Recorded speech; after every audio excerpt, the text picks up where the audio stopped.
মাদ্রাসায় হাদিস শরীফের একটি গ্রন্থ মিশকাত শরীফ তার উদ্বোধন উপলক্ষে আমরা এখানে এসেছি। আমাদের প্রিয় বুজুর্গ দারুল উলুম দেওবন্দের মুহাদ্দিস এবং মুফতি হযরত মাওলানা সালমান মনসুর পুরী সাহেব সুদূর দেওবন্দ থেকে আপনাদের এখানে এসেছেন। আমরা সকলের পক্ষ থেকে তার প্রতি কৃতজ্ঞতা আদায় করি। আমি 15 মিনিট সময় নিয়েছি। দারুল উলুম দেওবন্দ পৃথিবীর সবথেকে খ্যাতনামা আন্তর্জাতিক উচ্চ পর্যায়ের একটি বিশ্ববিদ্যালয়, ইসলামী 155 বছর ধরে নিরবিচ্ছিন্নভাবে প্রায় 1 লক্ষ স্নাতক পৃথিবীতে দারুল উলুম উপহার দিয়েছে। এশিয়া, ইউরোপ, আমেরিকা, আফ্রিকা যেদিকেই তাকাবে দারুল উলুম দেওবন্দের ফাজিল বা আলিম পরোক্ষ প্রত্যক্ষভাবে আমরা আপনারা দেখতে পাব। আমাদেরও পড়াশোনা দারুল উলুম দেওবন্দে। নবীজি সাল্লাল্লাহু আলাইহি ওয়াসাল্লাম থেকে কোরআন এবং হাদিস শরীফের যে ধারা, যে সিলসিলা সাহাবায়ে কেরামের মাধ্যমে পরিবেশিত হয়েছে, একেবারে নিখুঁতভাবে সেই সিলসিলা দারুল উলুম দেওবন্দ প্রকৃতপক্ষে গ্রহণ করেছে। দেওবন্দের শিক্ষার মধ্যে ভেজাল নেই, বিদআত নেই, অসঙ্গতি নেই, একেবারে কোরআন সুন্নতের সঠিক শিক্ষা নবীজি সাল্লাল্লাহু আলাইহি ওয়াসাল্লামের জামানা থেকে যারা চলছে, দেওবন্দ সেই ধারাটাকে রেখেছে। আমরা যখন পড়াশোনা করে পাশ করি, 40-41 জন আমাদের উস্তাদদের মাধ্যমে এই হাদিস শরীফের সিলসিলা নবীজি সাল্লাল্লাহু আলাইহি ওয়াসাল্লাম পর্যন্ত পৌঁছেছিল। বুঝতে পারছেন না? এই কারণে একইভাবে ধরুন সাহারানপুর মাদ্রাসা রয়েছে, শাহী মুরাদাবাদ আছে, ওদের দুধ পান করে পশ্চিম বাংলায় মাদ্রাসা আছে। আমি যে মাদ্রাসা দারুল ফালাহে বসে আছি, পশ্চিম বাংলায় 1100 মাদ্রাসার মধ্যে এই আপনার মাদ্রাসা অন্যতম মাদ্রাসার মধ্যে একটি। মাদ্রাসা কর্তৃপক্ষ, মাদ্রাসার সম্মানীয় উস্তাদ মুহতামিম সাহেব, তাদেরকে সাধুবাদ জানাচ্ছি, মুবারকবাদ জানাচ্ছি যে কোরআন হাদিসের শিক্ষাকে খুব ভালোভাবে আপনারা ধরে রেখেছেন। আমরা সারা রাজ্যের মাদ্রাসা বোর্ডের পরীক্ষা নিই। প্রায় 27 বছর হলো আমি এই বোর্ডের সভাপতি। 1,65,000 ছাত্র মাদ্রাসায় পড়ে। মাদ্রাসার সংখ্যা 1100। 1100 মাদ্রাসার মধ্যে যারা বাৎসরিক পরীক্ষায় ভালো মার্ক আনে, first division, second division, third division pass করে, তার মধ্যে আপনার এই মাদ্রাসা আছে। আলহামদুলিল্লাহ, এই মাদ্রাসার গুণগত মান মাননীয় শিক্ষক কমিটি, শিক্ষক এবং সেক্রেটারি ভাইরা ধরে রেখেছেন। এবারও প্রায় 600-র বেশি ছাত্র ভর্তি হয়েছে। এদের লালন পালন, খাওয়া দাওয়া আল্লাহ দেবেন আপনাদের মাধ্যমে। যারা দান করেছেন বা করবেন আল্লাহর কাছে তারা নির্বাচিত। আরেকটি বিষয় সেটা হলো এই, যত দ্বীন ইসলামকে বাঁচানোর পদ্ধতি আছে, যেমন ধরুন তবলিগের একটা জামাতের পদ্ধতি আছে, ওয়াজ নসিহতের একটা পদ্ধতি আছে, খানকাহে মুরিদ করে একটা পদ্ধতি আছে, লিখিতভাবে কোনো পুস্তক পুস্তিকা লিখে পদ্ধতি আছে।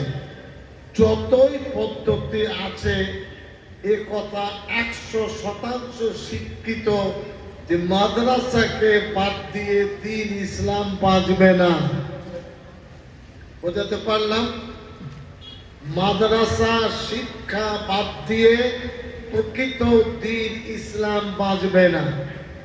দয়ার নবী সাইয়্যিদনা মুহাম্মদ মুস্তাফা সাল্লাল্লাহু আলাইহি ওয়াসাল্লাম মদিনা শরীফে এই মাদ্রাসার একটা ধরন বলতে পারে, একটা মক্তব বলতে পারে, শিক্ষা ব্যবস্থা গ্রহণ করেছিলেন।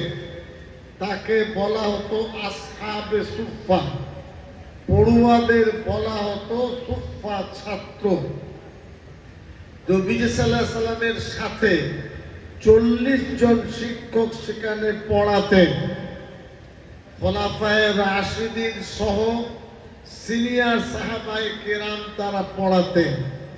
এই যে নবী সাল্লাল্লাহু আলাইহি সাল্লামের কাছ থেকে শিক্ষার যে পদ্ধতি, সেই পদ্ধতি সারা পৃথিবীতে ধাপে ধাপে বিরাজ করছে। এখন মদিনা শরীফে বড় মসজিদ, বিভিন্ন খুঁটিতে বড় বড় শিক্ষকরা বসে শিক্ষা দেন। আমি নিজে সেগুলো দেখেছি, যারা ওমরা হজ করেন তারাও দেখেছেন। একেবারে নির্ভেজাল ভাবে সেই শিক্ষা ভারতবর্ষে আলহামদুলিল্লাহ এসেছে। আপনাদের সামনে কোরআনে কারীমের আয়াত পড়েছি।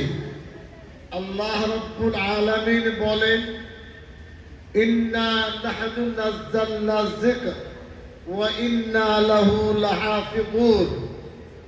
দ্বীন শরীয়তকে, কোরআন হাদিস শরীফকে, আল্লাহর ইলমকে, নবীজির প্রিয় সুন্নতকে আল্লাহ বলেন এটা আমি পাঠিয়েছি, আর এর হেফাজত সংরক্ষণ আল্লাহ বলেন এটা আমার দায়িত্ব। বুঝতে পারলেন কিছু? মানুষের দায়িত্ব যদি থাকতো ইসলাম ধর্ম শেষ হয়ে যেত। ইসলাম ধর্মকে বাঁচিয়ে রাখা, টিকিয়ে রাখা, ইসলাম ধর্মকে হেফাজত করা আল্লাহ বলেন আমার দায়িত্ব। বাহ্যিক দৃষ্টিতে আকাশের ফেরেশতা আসবেন না, ফেরেশতা আছেন, কিন্তু শিক্ষার পদ্ধতিটা আল্লাহ বলে দিয়েছেন। নবীজি সাল্লাল্লাহু আলাইহি সাল্লাম সেইভাবে শিক্ষার রাস্তাকে প্রশস্ত করে দিয়েছে। সারা পৃথিবীতে এই মাদ্রাসার চলন বলন আছে, তবেই টিকে আছে। আপনারা মনে রাখবেন, নামাজ আমরা পড়ি, কোরআন মজিদ পড়ি, কোরআন মজিদের শুরুতে আছে আলিফ লাম মিম, 3টে অক্ষর, আলিফ লাম মিম। আমি পুরো আয়াত পড়ছি না, এটা ইয়াকিন এবং বিশ্বাস এবং ঈমান। আলিফ লাম মিমের আলিফটাকেও পরিবর্তন করতে পারবে না। কেন? আল্লাহ বলেছেন আমি দায়িত্ব নিয়েছি। আলিফ লামের মিমের পরিবর্তে অন্য কোনো কিছু পড়লে পিছনের হাফেজ সাহেবরা ধরে নেবে, ও ইমাম সাহেব কি পড়ছেন আপনি? বোঝা গেল? এই শিক্ষা আল্লাহ দিয়েছেন নবীজিকে। হাদিস শরীফ কি? নবীজি সাল্লাল্লাহু আলাইহি ওয়াসাল্লামের কর্মকাণ্ড, জীবন বৃত্তান্ত, তার দর্শন, তার পবিত্র বর্ণনা একটি হাদিস শরীফে আছে। আমি তার অর্থ বর্ণনা করছি। একজন সাহাবী নবীজি সাল্লাল্লাহু আলাইহি সাল্লামের হাদিস শরীফ লিখতেন। একদিন বললেন নবীজির দরবারে, ইয়া নবী সাল্লাল্লাহু আলাইহি সাল্লাম, আমি আপনার বক্তব্য হাদিস শরীফ লিখি, কিন্তু মাঝে মধ্যে আপনি একটু চেহারায় রাগ দেখি, আমি কি তখন লিখব? আপনি রেগে বা মানে ধরুন মনোভাবটা গরম, আপনি কথা বলেন, সেটাও তো লিখব? নবীজি সাল্লাল্লাহু আলাইহি সাল্লাম নিজের হাতে এই জিভটাকে ধরলেন, তিনি বললেন, আমার জুবান থেকে যা বেরোয় তা সত্য বেরোয়, মিথ্যা কথা দয়ার নবী বলেননি। মিথ্যাবাদীরা নবী হয় না। তাই নবীজি সাল্লাল্লাহু আলাইহি সাল্লামের জীবন দর্শন, তার সমর্থন, তার বক্তব্য, যেটা হাদিস শরীফ, এই মিশকাত শরীফ গ্রন্থে একেবারে সম্মিলিত একটি কিতাব। এরপরে এই ছেলের দৌড়ায় হাদিস পড়বে। এই দৌড়া হাদিস পড়ার প্রারম্ভে এই হাদিসটা হলো তাদের সূচি। মিশকাত শরীফ ভালোভাবে পড়লে 10টি হাদিস শরীফ তারপরে পড়তে হয় বুখারী শরীফ থেকে নিয়ে।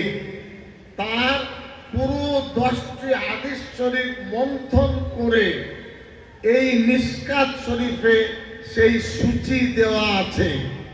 মিশকাত শরীফ ভালোভাবে পড়লে বাকি দৌড়ে হাদিসের কিতাব পড়া যাবে।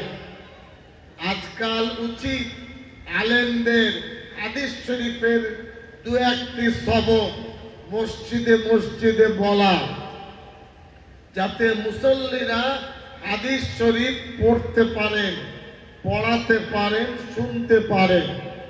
আমরা যেমন কোরআন মজিদ খতম করে দোয়া করি, আমি আপনাদের বলছি বুখারী শরীফের 30 খণ্ড সুখে বিপদে খুশিতে এই বুখারী শরীফের 30 খণ্ড পড়ে দোয়া করলে আল্লাহ রাব্বুল আলামিন সেই দোয়াকে কবুল করে। এই হাদিস শরীফের মধ্যে আল্লাহ রাব্বুল আলামিনের পুরো নির্দেশিকা আছে। আমি কথা শেষ করব। হাদিস শরীফ পড়েছি, দয়ার নবী সাল্লাল্লাহু আলাইহি সাল্লাম বলেছেন, মান ইউরিদিল্লাহু বিহি খায়রান ইউফাক্কিহু ফিদ্দীন। আল্লাহ যার মঙ্গল কামনা করেন, যাকে মায়া করেন, যাকে স্নেহ করেন, যাকে ভালোবাসেন, তিন শরীয়তের বিচার বুদ্ধি তাকে দান করে। মাদ্রাসার সাথে প্রত্যক্ষভাবে পরোক্ষভাবে শিক্ষকদের সাথে যেভাবেই যারা জুড়ে আছে, আল্লাহর কাছে তারা মহৎ, আল্লাহর কাছে তারা ভালো, এবং আল্লাহ রাব্বুল আলামিন তাদের মায়া করে। মাদ্রাসাকে টিকিয়ে রাখো, দ্বীন ইসলাম প্রতিষ্ঠিত হবে। মাদ্রাসাকে সাহায্য করুন, আপনার ধন দৌলত কিয়ামতের দিনে সাক্ষী দেবে। এ কথাগুলো বাস্তব কথা আপনাদের বলছি। আর ইসলাম ধর্ম শান্তির ধর্ম, ভালোবাসার ধর্ম, ক্ষমার ধর্ম, মূল্যবোধের ধর্ম, মানবতার ধর্ম, ভ্রাতৃত্ব বন্ধনের ধর্ম। এই গত পরশু কাশ্মীরে যে ঘটনা ঘটেছে, এটা সারা শরীয়তে নেই, আল্লাহর হুকুম নয়। নিরীহ মানুষকে তুমি মারো, কাটো, এটা মাথায় রাখবেন। যে বা যারা করেছে, হারাম কাজ করেছে, নিন্দনীয় কাজ করেছে, শরীয়ত বিরোধী কাজ করেছে। এটা দক্ষিণ 24 পরগনায় বলছি, এখানকার মানুষের মাথাও খুব গরম। অল্প থেকে রেগে যায়, ফাটাফাটি করে, এসব কাজ শরীয়তে নেই।